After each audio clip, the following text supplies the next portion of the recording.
అందరికీ నమస్తే అండి. సరదాగా బీజేపీ రాష్ట్ర అధ్యక్షుడు మాధవ్ గారు ఒక డిమాండ్ చేశారు. ఆ డిమాండ్ ఏంటి? దానికి ఆయన పార్టీకి ఏమైనా సంబంధం ఉందా? అసలు నిజంగా జగన్మోహన్ రెడ్డి గారిని అరెస్ట్ చేయాలంటే అడ్డం పడుతున్నది ఎవరు? భయపడుతున్నది ఎవరు? జగన్మోహన్ రెడ్డి గారితో అంతర్గత సంబంధాలు నిలుపుతున్నది ఎవరు? అది ఈ వీడియోలో మనం మాట్లాడదాం. మద్యం కుంభకోణం సూత్రధారి జగన్ను అరెస్ట్ చేయాలి. నాటి లిక్కర్ పాలసీపై శ్వేతపత్రం విడుదల చేయాలి. బీజేపీ రాష్ట్ర అధ్యక్షుడు మాధవ్ డిమాండ్. గత వైకాపా పాలనలో జరిగిన మద్యం కుంభకోణంలో ప్రధాన సూత్రధారి అయిన మాజీ ముఖ్యమంత్రి జగన్ను అరెస్ట్ చేయాలని భాజపా రాష్ట్ర అధ్యక్షుడు పివిఎన్ మాధవ్ డిమాండ్ చేశారు. గత ప్రభుత్వంలో లిక్కర్ పాలసీపై లోతుగా విచారణకు ఆదేశించాలని, అమ్మకాలు, టర్నోవర్, ట్యాక్స్, డిస్టిలరీ ఒప్పందాల వివరాలతో శ్వేతపత్రం విడుదల చేయాలని ఓ ప్రకటనలో ఆయన తెలిపారు. సో 3,500 కోట్ల కుంభకోణంలో బిగ్ బాస్ జగన్ పాత్ర కీలకమని, 90% సొమ్ములు బిగ్ బాస్కి చేరాయని సిట్ చెప్పింది కాబట్టి అతన్ని అరెస్ట్ చేయాలి అనేది బీజేపీ మాధవ్ గారి వాదన. జగన్ అరెస్ట్ చేయడానికి చంద్రబాబు గారికో, పవన్ కళ్యాణ్ గారికో, లోకేష్ గారికో మొహమాటమో భయమో ఏమీ లేదు. జగన్ అరెస్ట్ చేయాలంటే మద్యం స్కామే అక్కర్లా. ఇది కేవలం 3,000 కోట్లే, కానీ 30,000 కోట్ల స్కామ్ ఉంది షిరిడి సాయి. ట్రాన్స్ఫార్మర్లు ఇండియా మొత్తం ట్రాన్స్ఫార్మర్లు 75,000కో 85,000కో కాంట్రాక్ట్ ఇస్తే షిరిడి సాయి వాళ్ళకి మాత్రం జగన్మోహన్ రెడ్డి గారు ఉన్నప్పటి నుంచి 1,40,000కి ఇచ్చారు. ఈవెన్ ఇప్పటికే అదే కొనసాగుతుందిలే. సో అదొకటి. దాన్ని మద్యం స్కామ్ అయితే సంవత్సరంన్నర ఎంక్వైరీ చేశారు, ఇప్పటికే చేస్తూనే ఉన్నారు.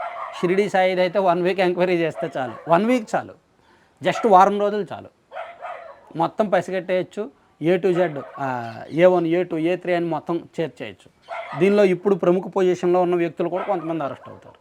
సో జగన్మోహన్ రెడ్డి గారిని అరెస్ట్ చేయాలంటే అదొకటి. అంతెందుకు జగన్మోహన్ రెడ్డి గారిని అరెస్ట్ చేయాలంటే ఇవన్నీ ఎందుకండి? 2011-12 నాటి సిబిఐ కేసులు ఎందుకు తేల్చట్లా?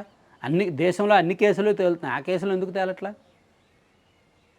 అలాగే అంటే జగన్ని అరెస్ట్ చేయడానికి అడ్డుపడుతుంది ఎవరు? జగన్మోహన్ రెడ్డి గారితో అంతర్గతంగా ఒక రకమైన రాజకీయ బంధాన్ని నడిపిస్తున్నది ఎవరు? బీజేపీ పెద్దలకి జగన్మోహన్ రెడ్డి గారికి ఏమాత్రం సంబంధం లేదంటారా? సో 2024లో అంటే ఒక ఇంటర్నల్ ఇన్ఫర్మేషన్, కొంతమంది పెద్దల ద్వారా నేను తెలుసుకున్న ఇన్ఫర్మేషన్, 2024 ఎన్నికలకు ఒక 4 నెలల ముందు వరకు కూడా బీజేపీకి టీడీపీ అండ్ జనసేనతో పొత్తు పెట్టుకోవాలని ఏం లేదు. ఆప్షన్ అయితే వీళ్ళు లేదా వాళ్ళు అనేటట్టు ఆప్షన్ ఉంది. కానీ ఫస్ట్ ఆప్షన్ జగన్మోహన్ రెడ్డి గారే ఉండేది, వైసీపీతో వెళ్ళాలని.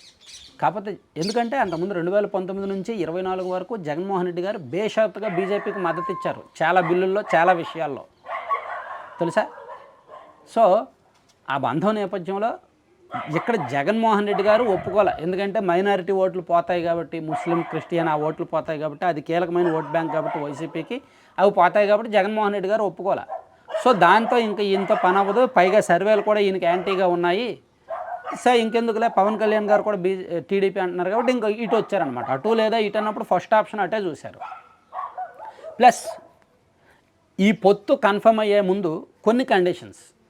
ఒకటి, పాత విషయాలకు వెళ్ళకూడదు, పెద్ద పెద్ద విషయాలకు వెళ్ళకూడదు. పోలవరం ప్రాజెక్టు మెగా కృష్ణారెడ్డి గారికి ఉందే, అది వెళ్ళకూడదు. ఎందుకంటే మెగా నుంచి అందరికీ ముడుపులు ఉన్నాయి.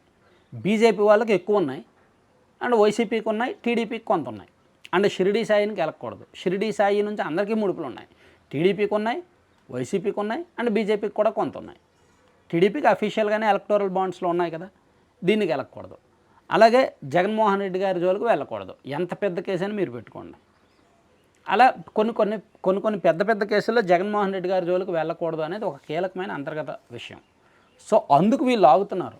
లేకపోతే ఇవన్నీ కాదండి. ఫోన్ ట్యాపింగ్ తెలంగాణ రాజకీయాల్లో సంవత్సరంన్నర నుంచి నడుస్తుంది ఫోన్ ట్యాపింగ్. అంతకు మించిన ఫోన్ ట్యాపింగ్ జరిగింది ఆంధ్రప్రదేశ్లో, తెలుసా? జడ్జీలను వదిలిపెట్టలా, జర్నలిస్టులను వదిలిపెట్టలా, సొంత పార్టీ మంత్రులను వదిలిపెట్టలా, ఎమ్మెల్యేలను వదిలిపెట్టలా, ప్రతిపక్ష పార్టీ నాయకులను వదిలిపెట్టలా, వాళ్ళని వీళ్ళని ఎవరిని వదిలిపెట్టలా. ఇక్కడ విపరీతంగా ఫోన్ ట్యాపింగ్ జరిగింది. సాక్షాత్తు అధికార పార్టీ ఎమ్మెల్యేలే చాలామంది చెప్పారు ఫోన్లు ట్యాపింగ్ జరుగుతున్నాయి. నెల్లూరు రూరల్ ఎమ్మెల్యే కోటంరెడ్డి శ్రీధర్ రెడ్డి గారే చెప్పారు, నా ఫోన్ను దొంగతనంగా ట్యాప్ చేసి వింటున్నారు ఇంటెలిజెన్స్ డీజీ గారని. అప్పట్లో 2024కి ఒక 6 నెలల ముందు. అలా చాలామంది పదే చెప్పారు ఫోన్లు ట్యాప్ జరుగుతున్నాయని. దాని మీద ఇప్పుడు ఎఫ్ఐఆర్ నమోదు చేసి ఎంక్వైరీ చేయొచ్చుగా, తెలంగాణలో దర్యాప్తు చేస్తున్నట్టు. ఎందుకు వెళ్ళట్లా? ఎందుకంటే ఏంటి భయమా? పవన్ కళ్యాణ్ గారికో, చంద్రబాబు గారికో, లోకేష్ గారికో భయమా? ఒక ఒప్పందం, ఒక మొహమాటం. అదేంటంటే బీజేపీ పెద్దలు గీసిన గిరి, ఒక లక్ష్మణ రేఖ. జగన్మోహన్ రెడ్డి గారిని కాపాడుతున్నది ఒక లక్ష్మణ రేఖ. ఆ రేఖ గీసింది బీజేపీ పెద్దలు. అది నిజానికి రాజకీయంగా అనైతికం, అది నిజానికి రాజకీయంగా కూటమికే నష్టం. కానీ జగన్మోహన్ రెడ్డి గారిని సేవ్ చేయడం కోసం, ఎందుకంటే ఎందుకు ఈ గీత గీశారు అని మీకు డౌట్ రావచ్చు. అంతకుముందు 2019 నుంచి 2024 వరకు దేశవ్యాప్తంగా బీజేపీ అనుకూల ఎన్డీఏ ముఖ్యమంత్రులు కూడా బీజేపీ పెద్దలకు చేయనంతగా జగన్మోహన్ రెడ్డి గారు హెల్ప్ చేశారు. బిల్లుల విషయంలో కావచ్చు, రాజకీయంగా కావచ్చు, నైతికంగా కావచ్చు, అనైతికంగా కావచ్చు, అన్ని రకాలుగా కూడా జగన్మోహన్ రెడ్డి గారు బీజేపీకి అత్యంత నమ్మకస్తులుగా ఉన్నారు. సో అందుకని బీజేపీ పెద్దలు జగన్మోహన్ రెడ్డి గారిని ఎప్పటికీ వదులుకోరు. సో ఆయన మీద ఏక కూడా వాళ్ళనివ్వరు అనేది సత్యం. నిజమా కాదా? నేను చెప్పింది నిజమా కాదా? మీరు కామెంట్ చేయండి మీ అభిప్రాయాన్ని. ఇవన్నీ మాధవ్ గారికి తెలీదా? తెలుసు. కాకపోతే రాజకీయంగా ఏదో ఒకటి మాట్లాడాలి కాబట్టి మాట్లాడతారు అంతే.